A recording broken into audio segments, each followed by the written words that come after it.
السلام علیکم ورحمۃ اللہ وبرکاتہ۔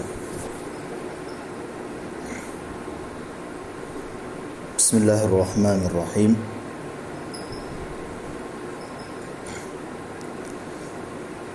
آج کا فوائد مکیہ کا دوسرا سبق ہم پڑھنے جا رہے ہیں۔ گزشتہ کل ہم نے مختصر فوائد مکیہ کے صاحب فوائد مکیہ کے حالات سنے اور امید بھی رکھتے ہیں آپ لوگوں سے کہ آپ ان حالات کو سن کر یاد کرنے کی کوشش کریں گے، مختصر انداز میں ہی صحیح۔ ان کی جائے پیدائش، ان کا آبائی وطن، مصنف کے والد بزرگوار کا نام، ان کے بھائی کا نام، ان کے استاد کا نام، وفات کیسے ہوئی، کہاں کہاں انہوں نے پڑھایا، کیسے وہ ہندوستان آئے، مختصر انداز میں اس کو لکھ کر اپنے اساتذہ کو سنانے کا التزام بھی رکھیں گے، ایسی امید رکھتے ہیں آپ لوگوں سے۔ اور آخر میں ہم نے خصوصیات فوائد مکیہ بھی مختصر انداز میں بیان کی ہے، تو اس کو بھی سنانے کا التزام رکھیں، انشاءاللہ عز و جل بہت فائدہ ہوگا۔ اگر فوائد مکیہ آپ نے سمجھ لی تو انشاءاللہ عز و جل آئندہ سال خلاصۃ البیان سمجھنا اور آسان ہو جائے گا آپ کے لیے۔ اگر فوائد مکیہ نہیں سمجھی تو آئندہ سال خلاصۃ البیان بہت مشکل سے سمجھیں گے آپ، اس لیے کوشش کریں اس کو یاد کرنے کی، اس کو سمجھنے کی، تو انشاءاللہ بہت فائدہ ہوگا۔ خیر، فوائد مکیہ کو فوائد مکیہ کیوں کہتے ہیں؟ مصنف نے کتاب کا نام فوائد مکیہ کیوں وضع فرمایا، کیا وجہ تسمیہ ہے اس کی؟ تو ظاہر سی بات ہے، آپ نے حالات میں سنا کہ مصنف علیہ الرحمہ نے یہ جو چیزیں سب سیکھی وہ مکۃ المکرمہ مدرسے سہولتیہ میں ان کے بھائی سے ہی زیادہ تر سیکھا ہے، یہ علم حاصل کیا ہے۔ تو مصنف رحمۃ اللہ علیہ نے اس جو فنون جو سیکھے ہیں اس میں سے تجوید بھی ہے، تو مصنف رحمۃ اللہ علیہ نے کتاب کا نام مکۃ المکرمہ کے طرف نسبت کرتے ہوئے فوائد مکیہ نام رکھا۔ ہم اب کتاب کا آغاز کرنے جا رہے ہیں۔ دعا فرمائے اللہ رب العزت میری بھی نصرت فرمائے پڑھانے میں، مطالعہ کرنے میں، اور اللہ رب العزت سے میں بھی دعا کرتا ہوں اللہ رب العزت آپ کو بھی کتاب صحیح معنی میں سمجھا دے۔ الحمدللہ رب العالمین والصلاة والسلام علی سید المرسلین سیدنا و نبینا و شفیعنا و مولانا محمد و آلہ و اصحابہ و ازواجہ و ذریاتہ اجمعین۔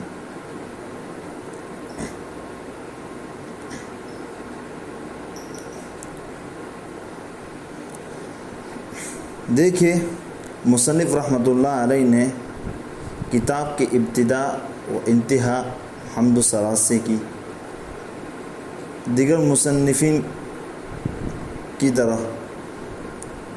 اس کا پہلا مقصد بغرض استعانت و تشکر ہے۔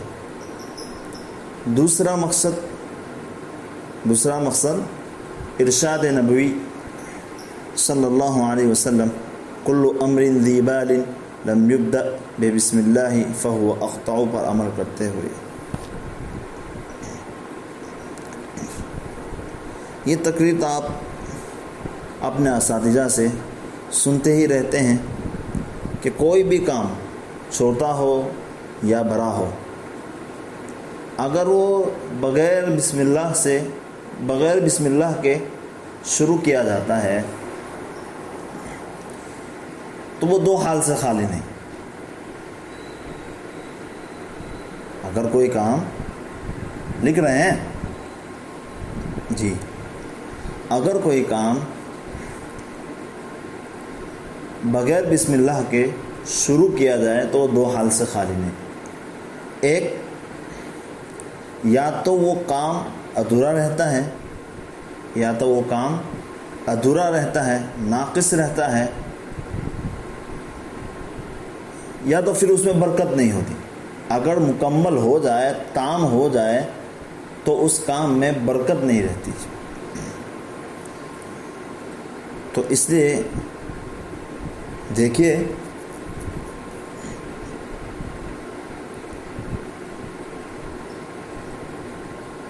اگر کسی علم پر اگر عمل نہیں ہوتا تو وہ معلومات ہے، علم نافع نہیں ہے وہ. مثلا آپ یوں سمجھیے، اگر ہم ممبر پر بیٹھ کر صوم و صلات پہ بیان دیتے رہیں، نماز کی اہمیت، روزے کی اہمیت بتلاتے رہیں، لیکن ہمارے دل میں اور نہ ہمارے عمل میں نماز کا اہتمام ہے، نہ روزے کا اہتمام ہے، تو وہ معلومات ہے، وہ علم نہیں ہے، اس کو معلومات کہیں گے. تو بالکل اس طرح اگر ہم کام میں،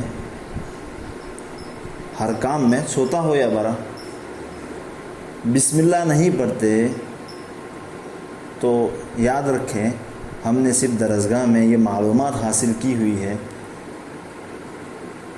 یہ علم نہیں حاصل کیا، علم نافع حاصل نہیں کیا. تو کوشش کریں چھوٹا کام ہو یا بڑا کام ہو، ہر کام کے شروع میں بسم اللہ ضرور پڑھا کریں، تاکہ ہمارا ہر کام مکمل سہولت کے ساتھ ہو جائے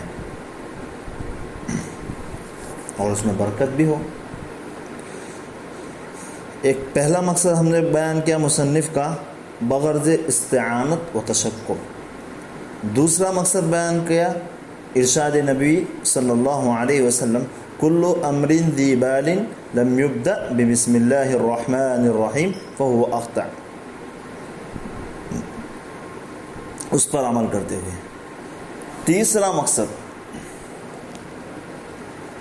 نیک فعلی لیتے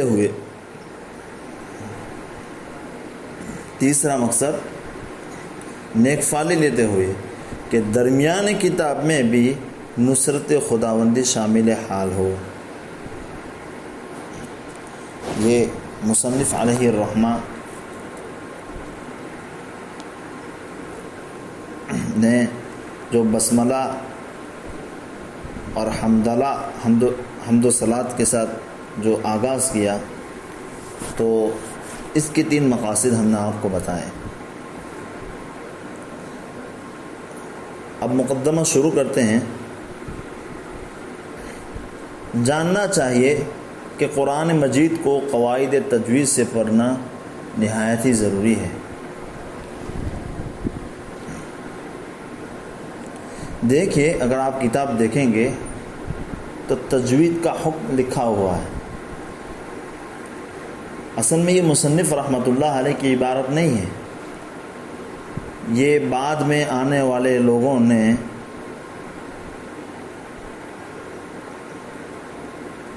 طلبہ کرام کی سہولت کے لیے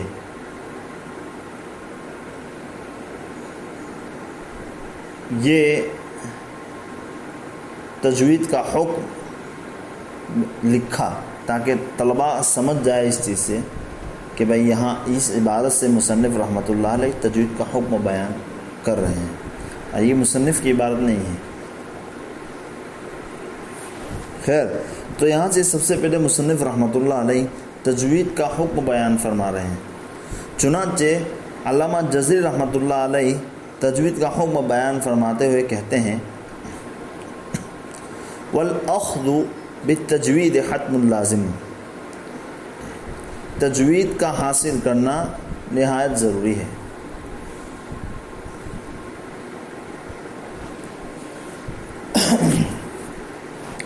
اگر تجوید سے قرآن مجید نہ پڑھا گیا تو پڑھنے والا خطاوار کہلائے گا۔ مصنف رحمۃ اللہ علیہ نے تجوید کا حکم بیان کرنے کے بعد اس کی وعید بیان فرمائے، جس کا عنوان دیا ہے بعد میں ایڈیشن کرنے والوں نے لحن کا حکم۔ کتاب میں دیکھ رہے ہیں، جیسا کہ علامہ جزیل رحمۃ اللہ علیہ فرماتے ہیں، من لم یجود القرآن آثم، جو شخص قرآن کو تجوید کے ساتھ نہ پڑھے وہ گنہگار ہے۔ اتنا سمجھ لیا؟ اب آگے سنیے۔ مصنف رحمۃ اللہ علیہ کی پہلی عبارت کون سی؟ جاننا چاہیے کہ قرآن مجید کو قواعد تجوید سے پڑھنا نہایت ہی ضروری ہے۔ یہ عبارت کی بات کر رہے ہیں مصنف رحمۃ اللہ علیہ کی پہلی عبارت، جہاں مصنف رحمۃ اللہ علیہ تجوید کا حکم بیان کرتے ہیں۔ تو مصنف رحمۃ اللہ علیہ اگر لفظ ضروری فرما دیتے یا نہایت فرما دیتے تب بھی کافی تھا، تو ضروری پھر کیوں کہا؟ لفظ ضروری کافی تھا تو پھر مصنف رحمۃ اللہ علیہ تاکید در تاکید کیوں لائے؟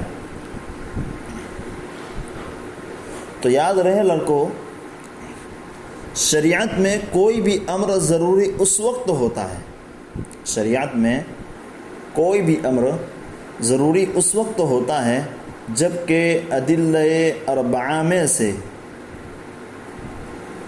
کسی ایک سے ثابت ہو۔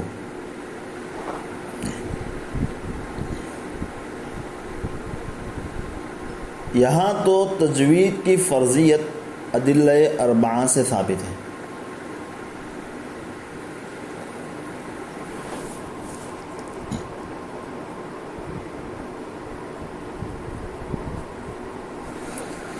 ادلہ اربعہ کس کو کہتے ہیں؟ یہ کتاب تو اپنے یہاں عربی سوم میں پڑھائی جاتی ہے، بچے سمجھتے ہیں۔ آپ لوگوں نے عربی دوم میں پڑھی، لیکن ہمارے یہاں عربی سوم میں پڑھائی جاتی ہے۔ تو ادلہ اربعہ آپ لوگ تو اس سال سنیں گے، اور آپ نے تو پڑھ کر ہی آئے ہیں فائد مکیہ، لیکن ہمارے یہاں عربی سوم میں پڑھائی جاتی ہے۔ تو آپ لوگ اصول الشاسی میں سنیں گے ادلہ اربعہ کس کو کہتے ہیں؟ کتاب اللہ، سنت رسول اللہ، اجماع اور قیاس، ان چار چیزوں کو ادلہ اربعہ کہتے ہیں۔ خیر، ہم نے کیا کہا کہ شریعت میں کوئی بھی امر ضروری اس وقت ہوتا ہے جب کہ ادلہ اربعہ میں سے کسی ایک سے ثابت ہو۔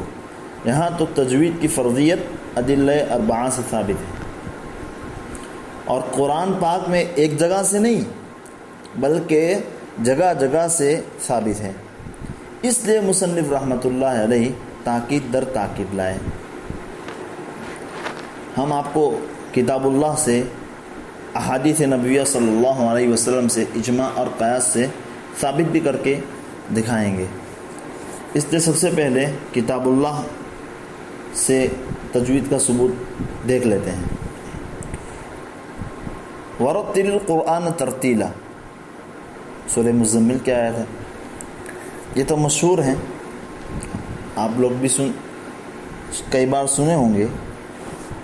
ورتل القرآن ترتیلا، امام بیہقی نے ذکر کیا ہے کہ حضرت علی کرم اللہ وجہہ نے ترتیلاً کی تفسیر تجوید الحروف و معرفت الوقوف سے کی ہے، یعنی حرفوں کو صحیح صاف صاف جیسا کہ کہا گیا نزول کے مطابق پڑھنا۔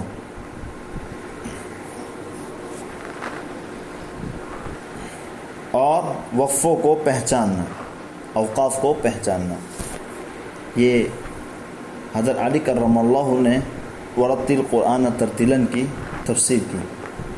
ایک تو دیکھیے رتل سے گئے امر ہے، اول امر للوجوب آپ پر کیا ہے، اور مزید ترتیلاً لا کر اس کی تاکید بیان کر دی. دوسری دلیل یا رب ان قوم اتخذوا هذا القرآن مہجورا. مفسرین نے اس آیت کریمہ میں 3 قسم کے لوگوں کو مراد لیا ہے. نمبر 1 جو احکام قرآنیہ کو بجا نہیں لاتے. نمبر 1 جو احکام قرآنیہ کو بجا نہیں لاتے. نمبر 2 تفسیر بیانی میں گڑبڑی کرتے ہیں. نمبر 3 جو کیفیت نزول کے خلاف پڑھتے ہیں. کیفیت نزول مطلب تجوید کے خلاف پڑھتے ہیں. 2 دلیل ہو گئی. تیسری دلیل کتاب اللہ سے الذین آتیناہم الکتاب یتلونہ حق تلاوتہ اولئک یؤمنون بہ. وہ لوگ جن کو ہم نے کتاب دی وہ اس کی تلاوت کرتے ہیں جیسا کہ اس کا حق ہے تلاوت کرنے کا، یہی لوگ مومن ہیں. کیا مطلب یہاں لڑکوں، یہاں مومن سے مراد کمال ایمان کی بات ہو رہی ہے، کامل مومن کی بات ہو رہی ہے. تو اس آیت کریمہ میں مومنوں کو کما حقہ تلاوت قرآن کا حکم دیا. اب حق تلاوتہ کے معنی مرادی بیان کرتے ہوئے امام غزالی رحمۃ اللہ علیہ فرماتے ہیں ان یشترک فیہ اللسان والعقل والقلب.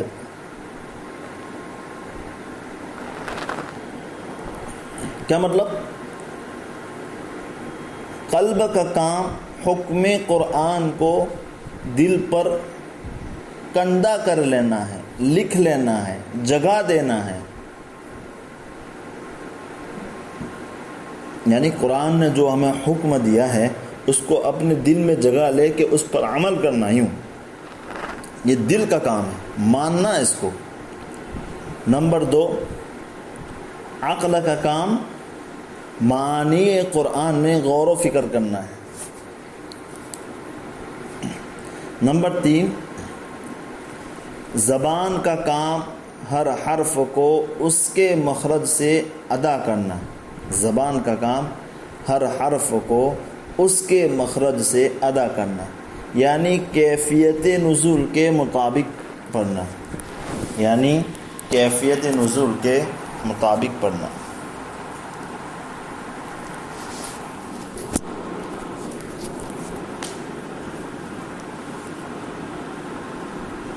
چوتھی دلیل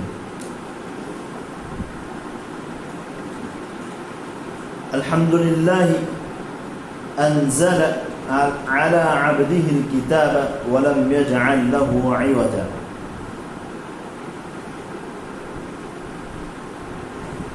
اس آیت کریمہ میں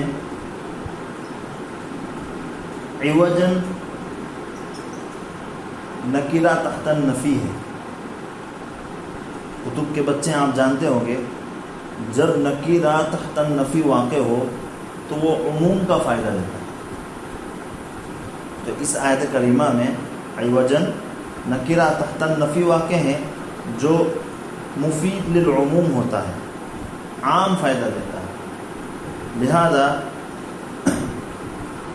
اب مطلب یہ ہوگا کہ اللہ تعالیٰ نے ایسی کتاب نازل فرمائی جو لفظی اور معنوی کجیوں سے پاک اور صاف ہے، اور تجوید کی غلطی لفظی کجی کا موجب ہوتی ہے. تجوید کی غلطی لفظی کجی کا موجب ہوتی ہے. بات سمجھ رہے ہیں؟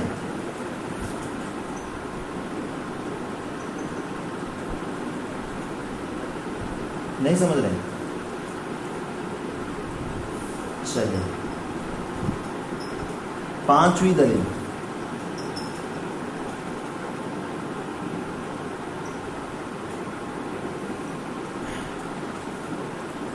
وَمَن يُبَدِّلْ نِعْمَةَ اللَّهِ مِن بَعْدِ مَا جَاءَتْهُ فَإِنَّ اللَّهَ شَدِيدُ الْعِقَابِ۔ اس آیت کریمہ میں بھی تجوید کا ثبوت موجود ہے۔ کس طور پر؟ اس طرح کے من جملہ نعم میں سے، من جملہ نعمتوں میں سے، من جملہ نعم میں سے ایک نعمت قرآن پاک ہے۔ اللہ رب العزت نے جتنی ساری نعمتیں دی ہیں اس میں ایک عظیم نعمت قرآن پاک بھی ہے۔ اب نعمت میں تبدیلی کرنا یعنی کہ تفسیر میں گڑبڑی کرنا، الفاظ میں کمی بیشی کرنا، اور اس طرح کیفیت تلفظ میں، تلفظ جس طرح ادا کرتے ہیں اس طرح، یعنی کیفیت تلفظ میں، جب تلفظ جس طرح ادا کرنا ہے کیفیت تلفظ میں تبدیلی کرنا، یعنی جس طرح تلفظ ادا کیا جاتا ہے نبی کریم صلی اللہ علیہ وسلم نے جس طرح تلفظ ادا کیا، حضرت جبرائیل نے جس طرح تلفظ اللہ کے نبی کو پہنچایا اس طرح ادا نہ کرنا، اس کو کہتے ہیں کیفیت تلفظ میں تبدیلی کرنا۔ یہی نعمت اللہ میں تبدیلی ہے، یہی تو نعمت اللہ میں، اللہ کی نعمت میں تبدیلی ہے، جو بالکل غلط ہے، بالکل صحیح نہیں ہے، درست نہیں ہے۔ بات سمجھ گئے؟ تو یہ کتاب اللہ سے 5 دلائل آپ کو دیے گئے ہیں۔ بس آج کا سبق اتنا ہی، کل انشاءاللہ عز و جل احادیث نبویہ صلی اللہ علیہ وسلم سے تجوید کا ثبوت پیش کرنے کی کوشش کریں گے۔ تو آج کے سبق میں ایک تو بتایا گیا کہ فوائد مکیہ کو کہا جاتا ہے۔ دوسری بات سبق میں یہ آئی کہ مصنف رحمۃ اللہ علیہ نے بسم اللہ الرحمن الرحیم، بسملہ اور حمدلہ، حمد و ثنا سے کیوں کتاب کا آغاز کیا، اس کے 3 مقاصد بیان کیے گئے۔ پہلا مقصد بیان کیا گیا بغرض استعانت و تشکر، دوسرا مقصد ارشاد نبی کل من الجبال لم یبدأ بسم اللہ فهو اختہ، اس پر عمل کرتے ہوئے۔ تیسرا مقصد نیک فعلی لیتے ہوئے کہ درمیانے کتاب میں بھی نصرت خداوندی شامل حال ہو، یہ بیان کیا ہے۔ پھر تیسری بات یہ بیان کی گئی مصنف رحمۃ اللہ علیہ کی عبارت قرآن مجید کو قواعد تجوید سے پڑھنا نہایت ہی ضروری ہے۔ تو لفظ ضروری کافی تھا، تو پھر تاکید لانے کی کیوں ضرورت پیش آئی؟ تو کہا گیا کہ بھائی کسی بھی حکم کو شریعت میں، یعنی شریعت میں کوئی بھی امر ضروری اس وقت ہوتا ہے جبکہ ادلہ اربعہ میں سے کسی ایک سے بھی ثابت ہے تو وہ ضروری بن جاتا ہے، وہ فرض عین ہو جاتا ہے۔ لیکن یہاں تو تجوید ادلہ اربعہ سے ثابت ہے، پھر ہر ایک کی دلیل بیان کی گئی۔ تو انشاءاللہ عز و جل ہم آئندہ کل احادیث نبویہ صلی اللہ علیہ وسلم سے تجوید کا حکم سنیں گے، لیکن ہم طلبہ عزیز سے یہ امید کرتے ہیں کہ انشاءاللہ عز و جل اس کو کاپی لے کر بیٹھ کر لکھنے کی کوشش کریں اور اس کا خلاصہ نکالنے کی کوشش کریں اور اپنے اساتذہ کو سنانے کا انتظام ضرور رکھیں۔